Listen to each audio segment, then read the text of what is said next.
Kita pasti pernah mengenal, entah itu teman, keluarga, atau bahkan diri sendiri yang selalu mendengarkan, tidak pernah marah meski terus diabaikan, meminta maaf bahkan ketika tidak salah, selalu mencoba mengerti orang lain meski tidak dimengerti balik, mendengar tanpa pernah didengarkan, mengerti tanpa pernah dimengerti, tumbuh dengan keyakinan bahwa keberadaannya bernilai sejauh ia berguna bagi orang lain. Dia belajar, mungkin dari kecil, bahwa menjadi baik berarti tidak merepotkan, tidak menuntut, tidak memperumit keadaan. Bahwa dicintai berarti mudah dimengerti, mudah mengalah, harus kuat, tidak boleh kecewa, dan selalu harus bisa diandalkan. Lelah adalah salah, bercerita adalah omong kosong, rasa hampa yang dirasakan apalagi. Tahu betul apa yang diinginkan orang, gagap ketika ditanya apa yang ia ingin. Dia jelas tidak salah, kebaikan yang dia lakukan bukan nilai yang salah juga, dan seharusnya kehidupan jadi lebih baik baginya karena dia telah berbuat baik. Tentu saja dunia dan alam semesta, atau setidaknya orang-orang di sekitarnya, kalaupun tidak bisa membalas kebaikannya, setidaknya mengapresiasinya bukan, atau setidaknya kalaupun semuanya tidak didapatkan, setidaknya di dunia lain, mungkin setelah ini, semuanya terbalaskan bukan. Tapi kenapa yang terasa justru kosong? Kenapa tidak terasa dicintai hanya dibutuhkan? Kenapa terus-menerus terasa lelah? Kenapa tidak ada kehangatan? Kenapa orang-orang justru membalasnya dengan semena-mena? Merasa bahwa orang-orang bisa mengambil darinya sepuasnya. Bahkan beberapa merasa bahwa menginjak-injak adalah respon normal untuk kebaikan seperti ini. Kenapa bisa? Kenapa berbuat baik itu menyakitkan? Apakah kebaikan memang selalu berakhir dengan indah? Apakah kebaikan selalu menghasilkan kebahagiaan? Bisakah kita berbuat baik tanpa menghasilkan luka yang mendalam? Masihkah kita tetap ingin berbuat baik meskipun ada risiko penderitaan dan luka besar di baliknya? Video ini tidak akan menawarkan jalan keluar dari rasa sakit berbuat baik, justru ingin menyelami kedalaman luka yang menyertai kebaikan. Melalui berbagai pemikiran, kita akan mencoba menyelami apakah memang penderitaan adalah bagian dari kebaikan itu sendiri. Mencoba mencari tahu, kenapa berbuat baik itu menyakitkan?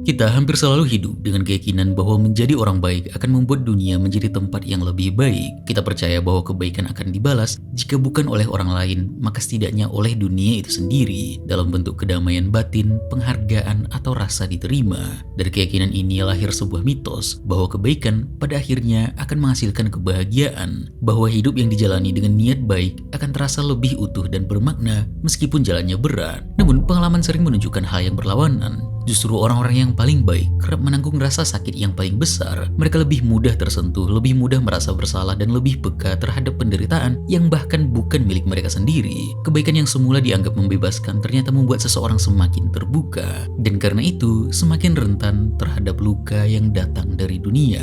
Rasa sakit ini tidak semata-mata muncul karena dunia gagal membalas kebaikan secara setimpal. Akar persoalannya lebih dalam. Berbuat baik bukanlah tindakan yang bisa dilakukan sambil menjaga jarak. Untuk sungguh-sungguh berbuat baik, seseorang harus melepaskan pusat perhatian dari dirinya sendiri dan membuka ruang bagi keberadaan orang lain. Ia berhenti menjadi pengamat dan menjadi terlibat, tidak sekedar melihat penderitaan, tetapi membiarkannya masuk dan mengganggu keteraturan dunia batinnya sendiri. Di titik inilah rasa sakit itu muncul. Ketika kita menolong seseorang yang terluka, luka itu tidak lagi sepenuhnya berada di luar dari diri kita. Kita menyentuh derita yang bukan milik kita, namun tidak bisa lagi memperlakukannya sebagai sesuatu yang asing. Kita tahu bahwa kita tidak mampu menghapusnya, tetapi juga tidak bisa berpaling dari rasa sakit itu. Berbuat baik berarti menerima kemungkinan untuk ikut terluka bersama orang lain. Ini menyakitkan karena kehidupan sehari-hari kita dibangun di atas batas-batas yang jelas antara saya dan orang lain, perasaan saya dan perasaan orang lain. Ketika batas-batas itu ditembus, kita kehilangan posisi aman sebagai penguasa dunia batin kita sendiri. Pengalaman orang lain tidak lagi sepenuhnya ditahan di luar, kita terdorong keluar dari zona aman ego sendiri. Lebih jauh lagi, keterlibatan semacam ini tidak pernah disertai jaminan. Kita tidak bisa benar-benar menyelamatkan siapapun. Kita hadir membuka diri dan menanggung luka tanpa kepastian bahwa bantuan kita akan berhasil, bahwa penderitaan akan mereda, atau bahkan bahwa kebaikan itu sendiri akan diingat. Kebaikan juga menyakitkan karena ia mengguncang gambaran tentang diri kita sendiri. Kita membangun citra diri sebagai orang yang peduli, mampu membantu dan membawa perbedaan. Citra ini selain menjadi kebanggaan moral diri sendiri, juga menjadi bagian dari struktur psikologis yang memberikan arah dan makna bagi hidup. Ketika kita telah memberi diri sepenuhnya dalam cinta, perhatian, atau pengorbanan, namun dunia tetap tidak berubah. Yang runtuh dari kita adalah rasa siapa diri kita sebenarnya dalam dunia itu. Bayangkan seseorang yang mencintai pasangannya dengan sepenuh hati, memberi ruang, setia, berusaha memahami, bahkan berulang kali memaafkan luka emosional. Ia percaya bahwa kesabaran dan kebaikan dapat memperbaiki hubungannya. Namun pada akhirnya, ia dikhianati secara terang-terangan. Dalam momen-momen itu, yang hancur bukan hanya hubungannya, tetapi identitas yang selama ini ia bangun tentang dirinya sendiri. Ia tidak lagi melihat dirinya sebagai seseorang yang mencintai dengan benar, melainkan sebagai sosok yang gagal dan kelelahan, tak lagi tahu bagaimana seharusnya mencintai. Pengalaman semacam ini memaksa kita menyadari bahwa dunia tidak diatur oleh skema timbal balik atau kepastian etis. Tidak ada hukum semesta yang menjamin bahwa cinta akan menyembuhkan, bahwa pengorbanan akan dihargai, atau bahwa niat baik akan kembali sebagai kebaikan. Dunia tidak tunduk pada simetri moral. Kita memberi tanpa tahu apakah pemberian itu akan sampai, peduli tanpa tahu apakah kepedulian itu akan diterima, dan mencintai tanpa tahu apa nanti yang menanti selain luka. Dalam kerangka Manuel Levinas, inilah struktur dasar etika. Berbuat baik di matanya bukanlah tindakan heroik yang memperkuat ego, melainkan peristiwa yang melemahkan posisi kita sebagai pusat. Kebaikan sejati memaksa kita keluar dari logika aku, keluar dari jarak aman, dan keluar dari kontrol. Ketika kita peduli, kita membiarkan dunia orang lain menembus batas diri kita. Levinas bahkan mengatakan, menjadi bertanggung jawab berarti membuka diri pada kemungkinan dianiaya. Levinas menyebut kondisi ini sebagai keterpaparan dan kerentanan. Subjek etis adalah subjek yang terbuka, dapat terluka, dan tidak pernah sepenuhnya aman. Karena itu, tanggung jawab etis selalu asimetris. Aku bertanggung jawab terhadap orang lain, bahkan ketika orang lain tidak bertanggung jawab terhadapku. Etika pada akhirnya menurutnya memang tidak pernah menjanjikan keadilan bagi mereka yang memilih untuk tetap terbuka. Namun, jika kebaikan itu menyakitkan, tidak memberi jaminan apapun, bahkan bisa merusak identitas diri dan narasi kita terhadap diri sendiri, apakah berarti dengan kita berbuat baik, dengan kita mencoba menjadi orang baik, berarti kita bodoh?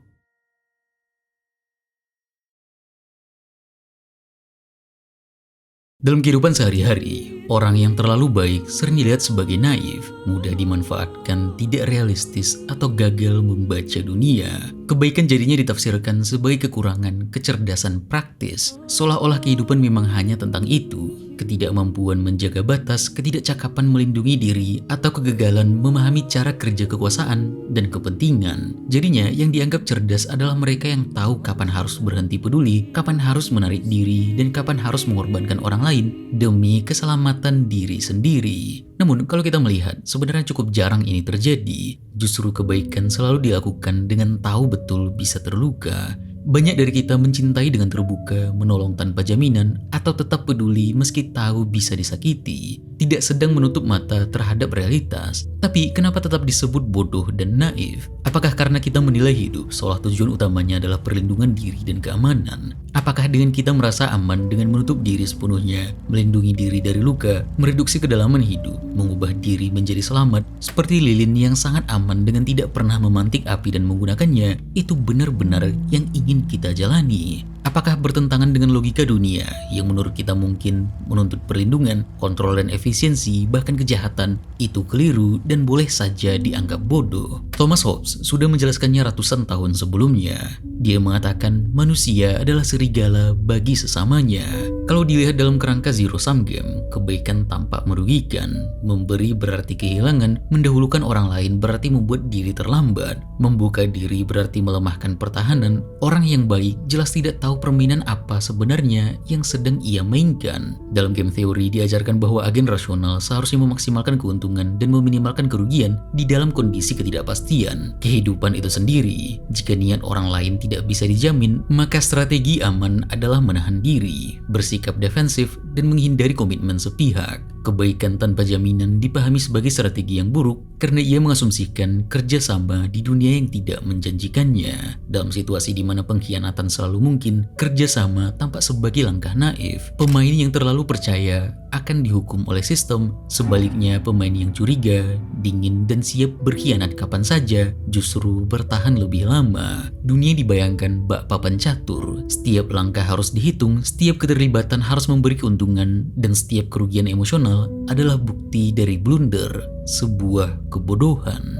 Dalam kehidupan sehari-hari, masuk akal memang berbuat baik tampak bodoh, terlalu peduli sangat mudah dimanfaatkan, tidak realistis, dan gagal membaca dunia. Dan dunia maupun orang-orang tidak berperasaan akan menganggap itu sebagai kesempatan besar untuk menghancurkan kenaifan itu tanpa alasan yang jelas kenapa. Karena itu yang dianggap cerdas adalah mereka yang tahu kapan harus berhenti peduli, kapan harus menarik diri, dan kapan harus mengorbankan orang lain demi keselamatan diri sendiri. Argumen mereka biasanya, singa tidak meminta maaf kepada rusa ketika mengejarnya karena dia tidak salah untuk ingin tetap bertahan hidup. Dunia adalah arena alamiah dan moralitas hanyalah kemewahan bagi mereka yang cukup aman untuk memilikinya. Sesuai dengan argumen Nietzsche bahwa moralitas digunakan hanya untuk merepresi kehidupan, bukan untuk afirmasi kehidupan itu sendiri. Walaupun sebenarnya sangat reduksionis dari kritik Nietzsche mengenai moralitas, argumen ini terasa masuk akal. Yang lemah dan gagal harus binasa, itu adalah prinsip pertama dari cinta kasih kita terhadap manusia, dan kita bahkan harus membantu mereka ke arah itu. Dan jika dilihat dari hasilnya, tuduhan itu tidak sepenuhnya salah. Orang-orang yang berbuat baik seringkali terluka. Secara rasional ini tampak seperti keputusan yang buruk, tidak efisien, tidak aman, tidak menguntungkan. Namun jika kita lanjut, berarti kita percaya bahwa ukuran hidup yang sah memang hanya efektivitas bertahan kita sebagai manusia. Segala sesuatu yang tidak membantu kita bertahan, melindungi diri atau memaksimalkan posisi, dianggap sebagai kesalahan. Dan ketika menolak standar ini, standar yang entah dari mana munculnya, kita berarti melakukan kesalahan, dan kebodohan adalah label yang sangat cocok dengan diri. Dan kalau kita lihat dalam pandangan psikologi evolusioner, di sana dijelaskan bahwa dalam lingkungan yang kompetitif, individu yang terlalu kooperatif tanpa mekanisme pertahanan akan lebih mudah dieksploitasi. Seleksi alam dalam versi sederhananya tidak memberi hadiah pada niat baik, tetapi pada strategi yang efektif. Kebaikan jelas adalah strategi yang buruk, tidak adaptif, tidak efisien, dan risikonya tinggi. Dalam neuroscience pun, otak manusia itu dari awal memang dibentuk untuk bertahan hidup, bukan untuk menjadi baik. Sistem saraf kita berevolusi untuk mendeteksi ancaman, membaca niat orang lain, dan memprioritaskan keselamatan diri. Respon-respon kita seperti menarik diri, bersikap waspada, atau bahkan agresif dalam situasi tertentu, itu sebenarnya fungsi adaptif dari otak kita sendiri. Terlalu empatik adalah kegagalan regulasi, dan orang yang terlalu membuka diri ke penderitaan orang lain sudah jelas mengorbankan stabilitas emosionalnya sendiri. Empati terhadap rasa sakit mengaktifkan jaringan saraf yang tumpang tindih dengan jaringan yang terlibat dalam pengalaman rasa sakit secara langsung. Ketika kita melihat orang lain menderita dan benar-benar peduli, tubuh kita tidak sepenuhnya peduli apakah rasa sakit itu milik kita atau bukan. Membakar diri hanya demi melihat orang merasa hangat adalah hal yang bodoh. Namun, apakah kita tidak lelah? Lelah terus-menerus waspada, menghitung langkah, menjaga jarak, membaca niat orang lain seolah setiap relasi adalah ancaman. Lelah hidup seakan dunia selalu papan catur dan kita tidak pernah boleh lengah. Kalau memang kehidupan dan relasi manusia pada dasarnya harus saling menghancurkan satu sama lain, jika setiap keterlibatan selalu berarti risiko dilukai, dimanfaatkan atau dikalahkan, apakah boleh untuk menarik diri darinya? Apakah boleh lelah menghadapi semuanya? Apakah boleh tidak ikut dalam permainan ini hanya untuk hidup? Hanya untuk bertahan? Apakah boleh memilih tidak apa-apa dianggap bodoh dari sudut pandang manapun, asal tetap berbuat baik, melakukan yang baik, dan mencoba sebisa mungkin menjadi orang baik, meski tahu mungkin diinjak, dimaki, dan dimanfaatkan?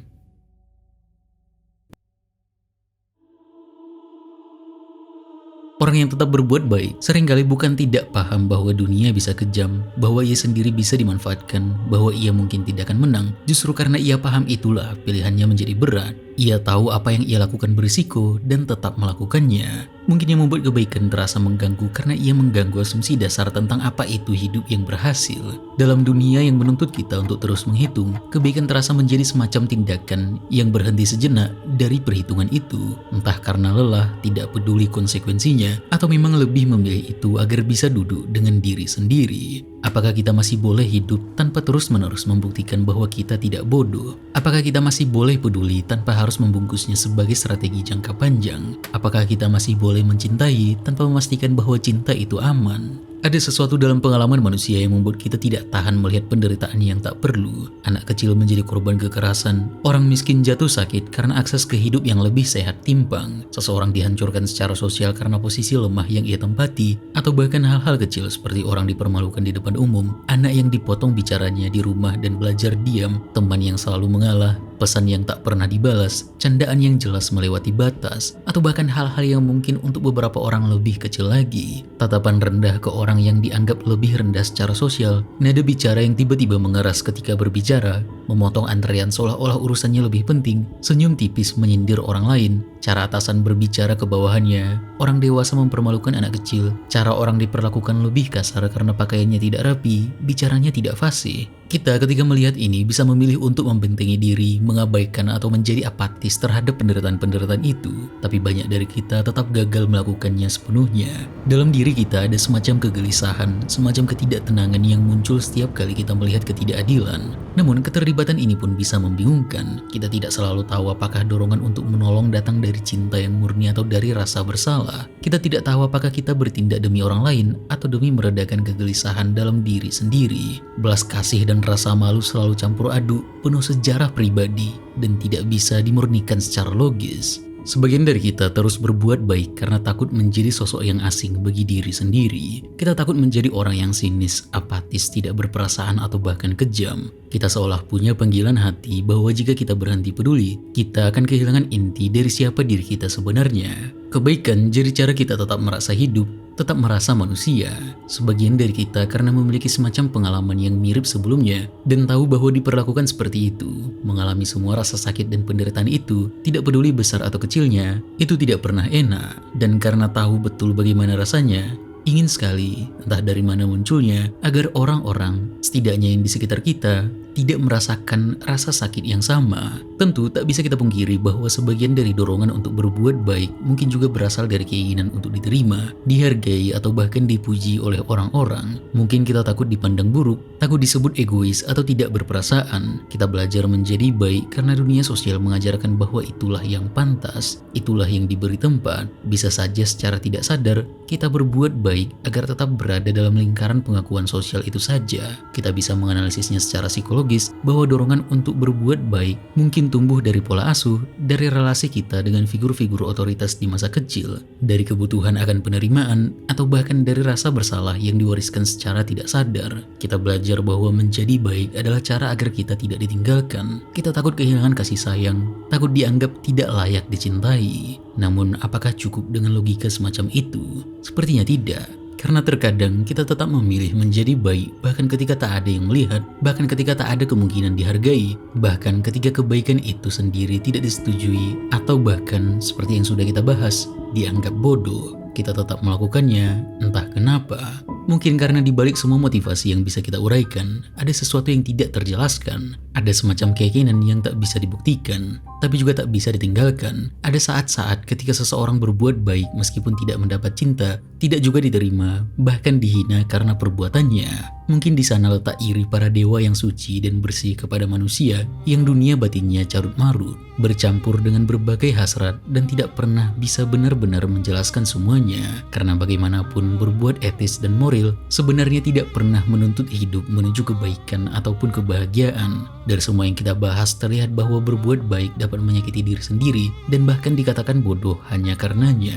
Dunia sepertinya tidak pernah memberikan jalan keluar dari semua ini yang sepenuhnya adil. Ada semacam kerapuhan dari etika itu sendiri, semacam ketidakcocokan antara kebaikan manusia dan kedinginan dari dunia. Martha Nussbaum membaca kerapuhan etika melalui tragedi Yunani. Dalam Antigone, Raja Kreon melarang penguburan jenazah Polyneikes karena ia dianggap pengkhianat negara. Antigone, adiknya, tetap menguburkannya karena percaya bahwa setiap manusia berhak dimakamkan dengan layak, apapun kesalahannya. Jika ia menaati hukum negara, ia membiarkan saudaranya diperlakukan tidak manusiawi. Jika ia melanggar, ia dihukum mati. Antigone tahu persis apa yang ia lakukan dan apa risikonya, tetapi dunia tidak menyediakan pilihan yang tidak berakhir dengan penderitaan. Dalam Oresteia, Orestes menghadapi perintah yang mirip. Ibunya, Clytemnestra, membunuh ayahnya, Agamemnon. Orestes diminta membalas pembunuhan itu. Jika ia tidak membalas, kejahatan terhadap ayahnya dibiarkan. Jika ia membalas, ia menjadi pembunuh ibunya sendiri. Setelah membunuh Clytemnestra, Orestes tidak menemukan kelegaan, tetapi dihantui rasa bersalah dan kegilaan. Keadilan yang dia tegakkan tidak menyelamatkannya. Agamemnon sendiri lebih dulu terjebak dalam dilema. Untuk memulai perang Troya, ia harus mengorbankan putrinya, Iphigenia. Jika ia menolak, pasukannya tidak bisa berlayar dan ia gagal sebagai pemimpin. Jika ia patuh, ia membunuh anaknya sendiri. Apapun pilihannya, ia pasti bersalah pada sesuatu yang mendasar. Contoh-contoh ini menunjukkan bahwa tragedi Yunani menggambarkan etika dalam dunia yang tidak adil. Manusia bisa bertindak dengan alasan yang sah dan niat yang serius, tetapi tetap berakhir melukai diri sendiri ataupun orang lain, karena struktur dunia itu sendiri tidak memberi ruang bagi keputusan yang sepenuhnya benar. Walaupun terasa ini cuma mitos dan tragedi Yunani yang menurut kita jelas tidak akan sama dengan kehidupan kita sendiri, sebenarnya salah total, karena narasi dalam bentuk apapun tetap muncul dari pengalaman-pengalaman manusia. Mungkin mediumnya bisa berubah-ubah, bisa berbeda-beda, bisa terasa jauh, pengalamannya hampir selalu sama. Seorang karyawan melihat rekannya datang terlambat hampir setiap hari dan mengalihkan beban kerja ke orang lain. Ia tahu hal itu tidak adil. Jika ia menegur atau melapor, suasana kerja bisa berubah tegang. Ia dicap tidak seru atau dianggap mencari masalah. Jika ia diam, pekerjaan tambahan itu terus jatuh kepadanya atau kepada temannya, dan kebiasaan buruk tersebut menjadi normal. Seorang anak tumbuh dalam rumah di mana nada bicara orang tuanya sering merendahkan. Tidak ada kekerasan fisik memang, hanya kalimat-kalimat yang meremehkan. Jika ia membantah, ia disebut tidak tahu diri dan durhaka. Jika ia diam, ia jadinya belajar bahwa disakiti secara verbal adalah sesuatu yang wajar dalam hubungan yang katanya penuh kasih, dan membawa yang dia pelajari itu ke kehidupannya dewasa, kepada relasi-relasi lain di depannya. Seorang guru tahu bahwa sistem penilaian sekolah membuat beberapa murid terus tertinggal. Ia melihat beberapa siswa yang sebenarnya berusaha, tetapi selalu kalah karena latar belakang ekonomi atau cara belajar yang tidak sesuai standar. Jika ia mengikuti aturan sepenuhnya, ia tahu beberapa murid akan tertinggal dan menyerah, bahkan beberapa akan membentuk identitas sendiri bahwa mereka itu bodoh dan tidak akan pernah belajar dan pintar seperti orang lain. Jika si guru melonggarkan aturan atau membantu secara tidak resmi, ia melanggar prosedur dan berisiko ditegur, dipindahkan, atau bahkan diberhentikan. Jadinya anak yang tadi pun bisa tumbuh dewasa dengan keyakinan bahwa dia akan menjadi orang gagal atau orang bodoh seumur hidupnya.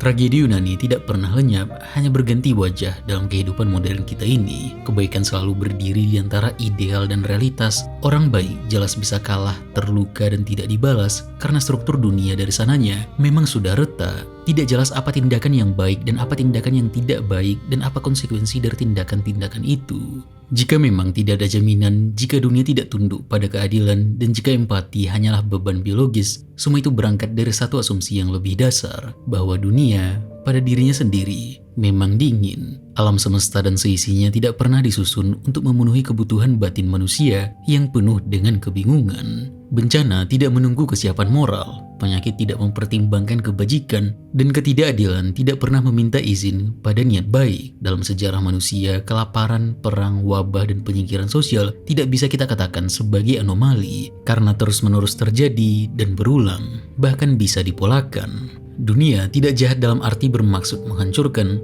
karena itu berarti kembali ke pemahaman manusia kita bahwa dunia berpihak entah kepada siapa. Ini sepertinya tidak benar. Mungkin yang lebih benar, dunia ini memang acuh, tidak memiliki rasa peduli apapun, dingin, dan justru ketidakpedulian inilah yang terasa paling menusuk. Karena dunia seolah-olah tidak menyediakan makna untuk kita mengerti, tidak menawarkan alasan untuk kita pahami, tidak memberikan penghiburan untuk hati mungil kita yang mudah disakiti. Dingin dunia adalah ketiadaan respons terhadap penderitaan. Di hadapan dunia seperti itu, manusia jika dilihat secara makro tidak pernah bertahan sebagai individu yang terisolasi. Sejarah sosial manusia adalah sejarah pencarian panas, dari gua, api, dan kelompok kecil pemburu pengumpul hingga desa, kota, agama, dan institusi. Kita terasa terus-menerus mencari api unggun untuk berkumpul. Narasi-narasi komunal, ideal, dan lainnya membuat kita merasa bahwa orang-orang di sekitar kita bisa melindungi kita dari kedinginan dunia.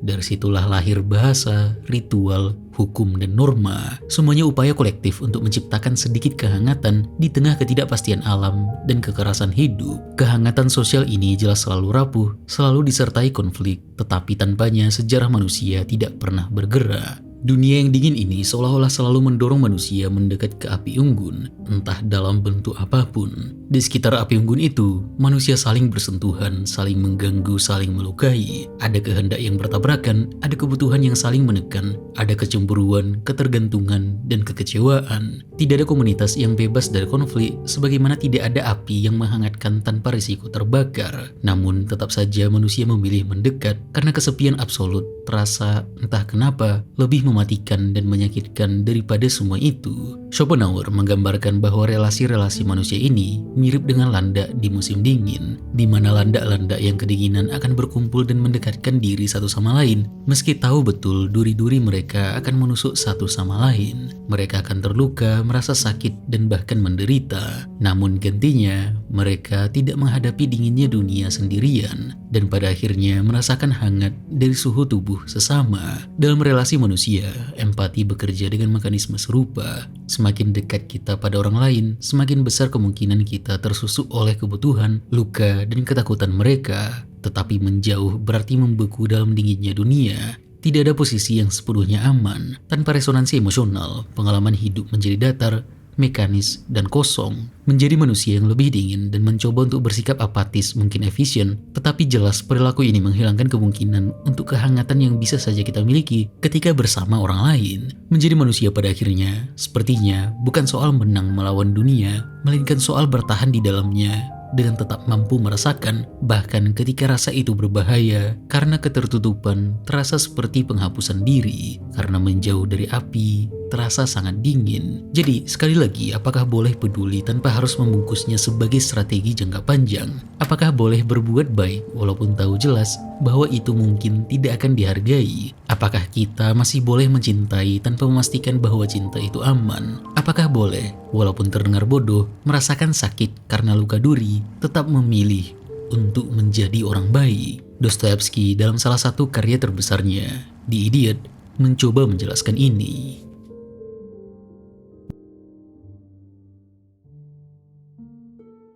Dostoyevsky, sastrawan Rusia, adalah figur yang sangat tepat ketika membahas kebaikan yang rapuh di dunia yang tidak pernah menyediakan tempat aman bagi kebaikan itu sendiri. Dia menulis The Idiot setelah hidup dalam pengalaman manusia yang sangat ekstrim. Dia pernah hampir dihukum mati lalu diampuni di detik terakhir, bertahun-tahun menjalani kerja paksa di Siberia, hidup dalam kemiskinan kronis, kecanduan judi, terkena penyakit epilepsi, dan memiliki hubungan-hubungan personal yang penuh konflik, rasa bersalah, serta ketergantungan. Dostoyevsky melihat secara langsung bagaimana manusia tidak runtuh karena kejahatan besar, tetapi karena tekanan kecil yang berulang, relasi yang timpang, dan dunia sosial yang kejam dan banal. Dari pengalaman inilah, Dostoyevsky mengembangkan pandangan bahwa masalah etika tidak pernah terletak pada ketidaktahuan tentang apa yang baik atau tentang kekejaman dan kebodohan semata, melainkan pada ketidakmungkinan hidup secara utuh di dunia yang tidak menoleransi kebaikan tanpa syarat. Dan Dostoyevsky melihat sendiri bagaimana manusia-manusia konkret mencoba bertahan sambil tetap merasakan, mencintai, dan bertanggung jawab di atas dunia yang dingin itu.